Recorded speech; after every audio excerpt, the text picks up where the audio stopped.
السلام علیکم ورحمۃ اللہ وبرکاتہ. خیریت سے ہوں گے عاقل صاحب؟ بہت بہت شکریہ، آپ کے سارے جواب ملے مجھے الحمد للہ. ویسے ہی میں سن کے فالو اپ کر رہا ہوں. ایک چھوٹا سا فالو سوال کرنا. تھا. جو ہم تراویح کی نماز پڑھ رہے ہیں ابھی 20 رکعت، اس کے آخر میں امام صاحب وطر کی نماز پڑھاتے ہیں 3 رکعت. وطر تو آپ کو پتہ ہی ہے، یہاں پہ انڈیا میں ہر جگہ، ہمارے بنگلور میں تو خاص کر ایسے ہی پڑھاتے ہیں 3 رکعت. جیسا مغرب کی نماز آپ بتائے تھے، جیسا 2 رکعت پڑھنے کے بعد اتحیات کے بعد پھر تیسرے رکعت میں اٹھ کے اللہ اکبر پڑھتے ہیں. تو یہ میں 2-3 عالموں سے، مطلب جو قرآن کی جو تفسیرات پڑھاتے ہیں، ان سے میں پوچھا تھا کہ اس طرح ہم جماعت کے ساتھ پڑھاتے تو ہم پڑھ سکتے ہیں تراویح کے بعد. تو وہ بولے کہ ہاں پڑھنے کا ہے تو پڑھ سکتے ہیں، جماعت میں اگر شامل ہو تو. تو اس لیے آپ کو بھی پوچھنا تھا مجھے، کیونکہ یہ تراویح وطر کی نماز جو ہے مغرب کی جیسا پڑھتے ہیں یہاں پہ، تو 2 رکعت جیسا معمولی ہوتا ہے. اس کے بعد تیسرے رکعت میں اللہ اکبر دوسری بار پڑھ کے اس کے بعد رکوع میں سجدہ میں ویسے ہوتے ہیں.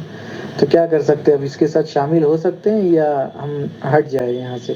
کیونکہ اس کے بعد نا بیانات بھی ہوتی ہے قرآن کے تفسیرات جو ہم نے تراویح میں پڑھے ہیں، اس کا آج کیا قرآن کا تفسیرات ہے وہ بولتے ہیں امام صاحب. تو ہم اس میں بیٹھ جاتے ہیں 15 منٹ کے لیے.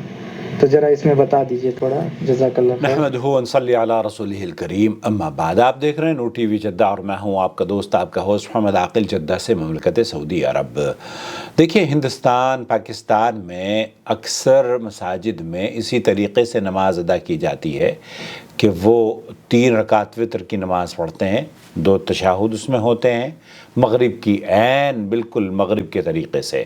اور پھر چونکہ اللہ کے رسول صلی اللہ علیہ وسلم نے منع فرمایا ہے کہ مغرب کی طریقے سے وطر کی نماز نہ پڑھو، تو اسے یہ شبہ دینے کے لیے کہ ہم مغرب سے مختلف کر رہے ہیں، آخری جو تشہد ہوتا ہے اس میں اس آخری رکعت میں رکوع سے پہلے اللہ اکبر رفع دین کرتے ہیں اور پھر وہ دعا قنوت پڑھتے ہیں.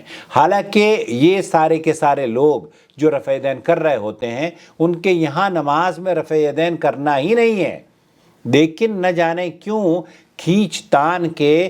حالانکہ اگر نماز میں رفع دین کرنے کی حدیثیں دیکھی جائیں تو صحیح بخاری اور مسلم کی متفقن علیہ حدیث ہے، اللہ کے رسول صلی اللہ علیہ وسلم رکوع میں جاتے وقت، رکوع سے سر اٹھاتے وقت اور تیسرے رکعت کے لیے کھڑے ہوتے وقت اسی طریقے سے رفع دین کیا کرتے تھے جیسے کہ نماز کی ابتدا میں کرتے ہیں. یا یہ ہمارے بھائی عشاء کی جب نماز پڑھ لیتے ہیں اور وطر پڑھتے ہیں تو دعا قنوت سے پہلے اللہ اکبر کہتے ہیں اور پھر اس کے بعد اللہم انا نستعینک ونستغفرک ونتوب الیک، وہ جو دعا ان کے یہاں عام طور پر مساجد میں پڑھی جاتی ہے. ہم بھی چونکہ اسی مکتب فکر سے ہمارا تعلق تھا، لیکن اللہ کا شکر ہے کہ سعودی عرب میں آنے کے بعد ہمیں اللہ رب العالمین نے ہدایت سے نوازا ہے. تو بہرحال یہ جو نماز کی 3 رکعت پڑھنے کا جو طریقہ ہے، مفتی مملکت سعودی عرب سے پوچھے جا رہا ہے، ان کو سنتے ہیں. هل يوجد حديث کیا ایسی کوئی حدیث ہے ورد أن في الوتر صلاة تصلى مثل صلاة المغرب؟ کیا نماز سے مغرب کی طریقے سے، جس طریقے سے احناف کے یہاں مساجد میں پڑھی جاتی ہے، اس طرح سے کوئی نماز کی روایت موجود ہے؟ میں آپ کو بتا دوں سعودی عرب میں کس طریقے سے 3 رکعت نماز پڑھی جاتی ہے. میری ویڈیو آنے والی ہے، وہ ضرور دیکھیے گا. 3 رکعت وطر کی نماز ایک سلام سے کس طریقے سے پڑھی جاتی ہے، جو کہ شاید آپ نے اپنی پوری عمر میں کبھی نہیں پڑھی ہوگی. جی ہاں، اور وہ سنت ہے، وہ سنت ہے جو آپ نے کبھی نہیں پڑھی، اور جو آپ پڑھ رہے ہیں وہ سنت سے ثابت بھی نہیں ہے، بلکہ اللہ کے رسول صلی اللہ علیہ وسلم نے منع فرمایا ہے. شیخ بن باز کیا فرما رہے ہیں؟ لم یرد، اللہ کے رسول صلی اللہ علیہ وسلم سے یہ نماز ثابت ہی نہیں ہے جو مغرب کی نماز، وطر کی نماز مغرب کی طریقے سے ہماری مساجد میں بھائی صاحب بیان فرما رہے ہیں، پڑھ رہے ہیں. جب ثابت نہیں ہے تو ایک ایسا کام جو ثابت نہیں ہے اس پر آپ تقویت کیوں دے رہے ہیں؟ اس امام صاحب کی پتہ نہیں وہ کون کون سی باتیں آپ کو سناتا اور سمجھاتا ہوگا. نہ ان تشبیہ بالمغرب. یہاں اگر آپ رکعتوں کو پڑھنا چاہتے ہیں 3 رکعت کو، تو آپ کو یہ جاننا چاہیے کہ ایک ہی سلام سے پہلے آپ نے اللہ اکبر کہہ کے کھڑے ہو گئے، پھر دوسری اللہ اکبر کہہ کے کھڑے ہو گئے رکوع سجدے کے بعد، اور پھر تیسری رکعت میں 2 رکعتوں کے بعد آپ کو بیٹھنا نہیں ہے۔ کیسے نہیں بیٹھنا، میں آپ کو اپنی اس ویڈیو کے لنک میں آپ کو نظر آ جائے گا۔ اسی طریقے سے نبی کریم صلی اللہ علیہ وسلم نے بیان فرمایا ہے کہ تم 3 وتر اس طرح ادا نہ کرو کہ مغرب کے مشابہ ہوں۔ اس سے نبی کریم صلی اللہ علیہ وسلم کی مراد ہے یہ ہے کہ جیسا کہ اہل علم نے بیان کیا ہے کہ ان 3 رکعات میں پہلی تشہد بیٹھنا ممنوع ہے، کیونکہ اس طرح مغرب کی نماز سے مشابہت ہوتی ہے۔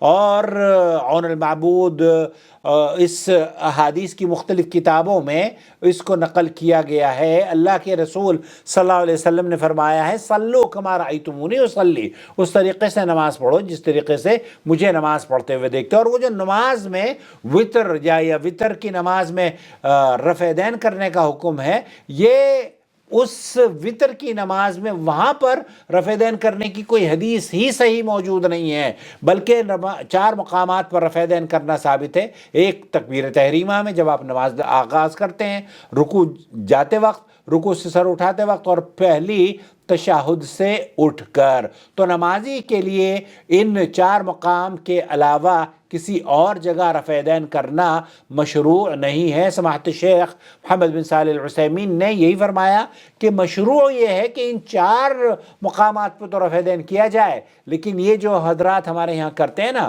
وتر کی نماز میں دعا قنوت سے پہلے اللہ اکبر کہہ کے رفع دین کرتے ہیں، یہ نبی کریم صلی اللہ علیہ وسلم کسی صحیح حدیث سے ثابت ہی نہیں ہے۔ اب آپ کو جو ثابت شدہ عمل ہے اس کو تو کہا جاتا ہے کہ جناب ہم رفع دین نہیں کریں گے، کیونکہ ہمیں نماز میں خشوع اور خضوع آنی ہے۔ حالانکہ خشوع اور خضوع نماز میں نبی کریم صلی اللہ علیہ وسلم کی سنت کی اتباع کرنے پر ہے، اور آپ کو ایک ایسا عمل کروایا جا رہا ہے جو کہ نبی کریم صلی اللہ علیہ وسلم سے ثابت ہی نہیں ہے۔ وتر کی نماز میں دعائے قنوت سے پہلے رفع دین کرنا، ایسے جیسے کہ ہم لوگ رکوع میں جاتے وقت رکوع سے سر اٹھاتے وقت کرتے ہیں، یہ ثابت ہی نہیں ہے، بلکہ شیخ ابن باز نے فرمایا کہ یہ بدعہ لا اصل لہ، یہ بدعت ہے، اس کی کوئی حیثیت نہیں ہے۔ اللہ رب العالمین سے دعا ہے کہ اس ویڈیو کو آپ کی وتر کی نماز صحیح کرنے کی وجہ بنا دے۔ تو وتر کی نماز ہو یا کوئی اور دوسری نماز ہو، نماز نبی کے طریقے پہ پڑھے۔ اور امام ابو حنیفہ رحمۃ اللہ علیہ یہ فرمایا کرتے تھے کہ جب صحیح حدیث مل جائے تو صحیح حدیث کو عمل کر لو، صحیح حدیث ہی میرا مذہب ہے۔ وہ حنفی جو اپنے آپ کو امام ابو حنیفہ کے مقلد کہتے ہیں، امام ابو حنیفہ کا قول ہے صحیح حدیث ہی میرا مذہب ہے، میری بات کو حدیث کی مخالف ملے تو دیوار پر دے مارو۔ بھائی نبی کریم صلی اللہ علیہ وسلم کی حدیث پر عمل کرو، الا یہ کہ آپ امام ابو حنیفہ رحمۃ اللہ علیہ کی اس ایسی بات پر عمل کرتے ہو جو انہوں نے کہی بھی نہیں ہے۔ اللہ آپ کو عقل سلیم عطا فرمائے۔ تو بھائی میرے، آپ اپنی نماز کو درست کریں اور ایک ایسے امام کا تعین کریں جس سے جو نبی کریم صلی اللہ علیہ وسلم کے طریقے کے مطابق نماز پڑھاتا ہو۔